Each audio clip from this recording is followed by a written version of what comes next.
பொதிகை மலர் web டிவிக்காக செய்திகள் வாசிப்பது விழுப்புரத்திலிருந்து பொன்னுசாமி.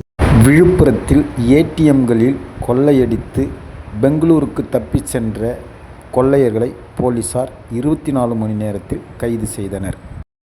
கடந்த 12ஆம் தேதி வியாழக்கிழமை இரவு சுமார் 11 மணி அளவில் விழுப்புரத்தில் ஏடிஎம்களில் கொள்ளையடித்து தப்பிச் சென்றவர்களை பிடிக்க மாவட்ட எஸ்பி சரவணன் உத்தரவின் பேரில் டிஎஸ்பி ரவீந்திரகுமார் மேற்பார்வையில் இன்ஸ்பெக்டர் சித்ரா, எஸ்ஐக்கள் லியோ சார்லஸ், ராஜேஷ் ஆகியோர் தலைமையில் 3 தனிப்படைகள் அமைக்கப்பட்டு போலீசார் தீவிர விசாரணையில் கண்காணிப்பு கேமரா வழித்தடத்தை பின்பற்றி சென்னையிலிருந்து பெங்களூர் வழியாக உத்தரப்பிரதேச மாநிலத்துக்கு தப்பிச் செல்ல முயன்ற குற்றவாளிகள் மனோஜ்குமார் மகன் சோனு வயது 23, அஷர்பால் மகன் சஞ்சய்குமார் வயது 33, ராஜ்குமார் மகன் சிவா, ஜக்தர் மகன் லவ்குஷ் ஆகிய 4 பேரை போலீசார் கைது செய்தனர்.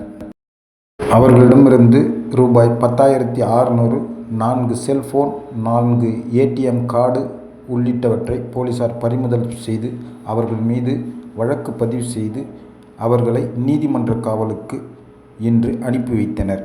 இச்சம்பவம் விழுப்புரத்தில் பரபரப்பையும் மக்கள் மத்தியில் பாராட்டையும் ஏற்படுத்தி வருகிறது என்பது குறிப்பிடத்தக்கது.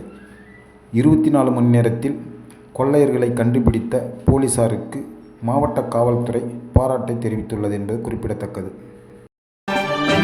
உடனுக்குடன் செய்திகளை தெரிந்து கொள்ள பொதிகை மலர் வெப் டிவியை தொடர்ந்து பாருங்கள். நன்றி, வணக்கம்.